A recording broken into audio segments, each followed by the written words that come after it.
Hello and welcome to In the Third Person. This week's video is sponsored by my moustache. Not sure if it's a keeper, we'll see. So I was actually going to shoot a different video today, but then something happened last week that I wanted to talk about. So I filmed a video, like nothing unusual, except I just wasn't in like the most upbeat mood. I wasn't sad, I wasn't angry, I was just sort of like a bit flat. And as soon as I watched it back, I noticed I didn't smile a lot, and my energy was kind of lower than normal, and I immediately felt that pull of like, you know, maybe I should reshoot it, be a bit more positive, you know, come across a bit warmer. You probably know that voice as well, the one that tells you like you're not enough as who you are. People won't connect with you like this, you know, as you are.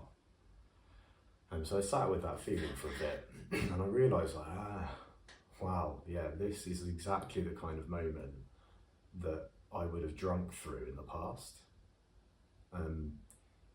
Like back then, if I had to show up to something when I wasn't in the perfect headspace, I would use alcohol to sort of override it, you know, to put myself in a different mood.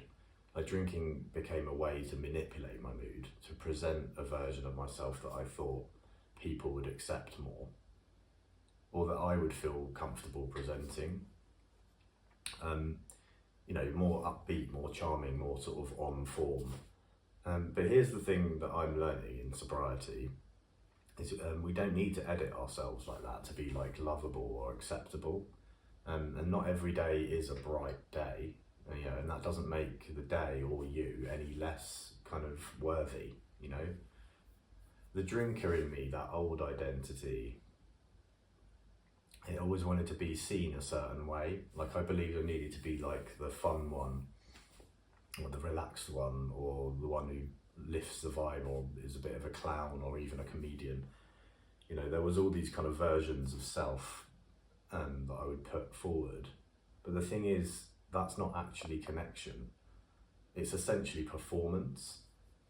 And if you're constantly performing, you never really feel seen. And it's weird because if you don't realise you're doing this, there's like this emptiness around that connection, and you don't even realise that it's kind of you that's creating that in the first place.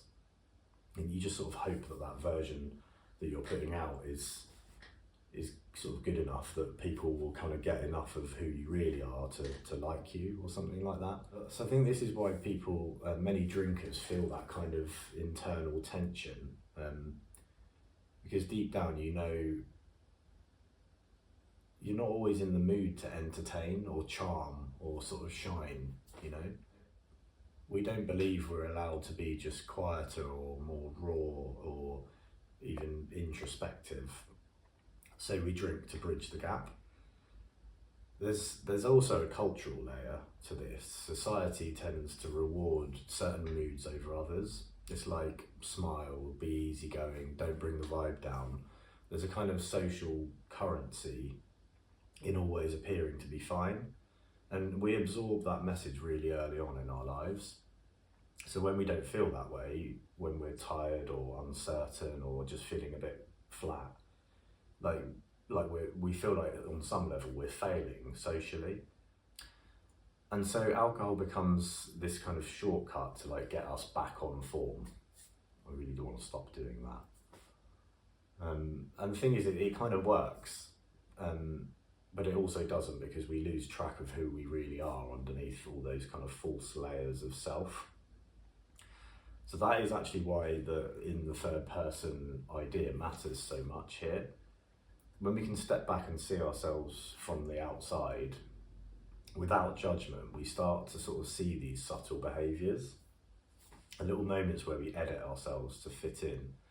You know, the way the drinker tries to sort of fix our natural state, and the way the society trains us to believe that certain moods are more acceptable than others, and we realise, I don't need to change how I feel, I can just show up as I am, you know. And that doesn't mean I want to stay in a bad mood or stuck in a low mood. It just means I'm not trying to escape it, and I don't feel that I have to change my mood to be seen. So yeah, I kept the footage.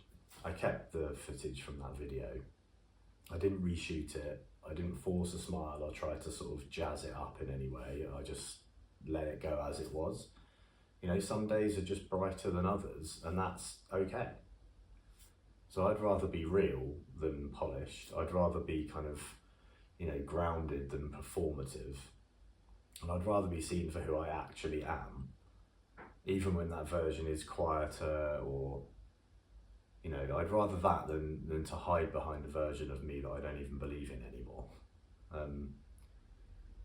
So that's the kind of freedom, essentially, that drinking would never have given me.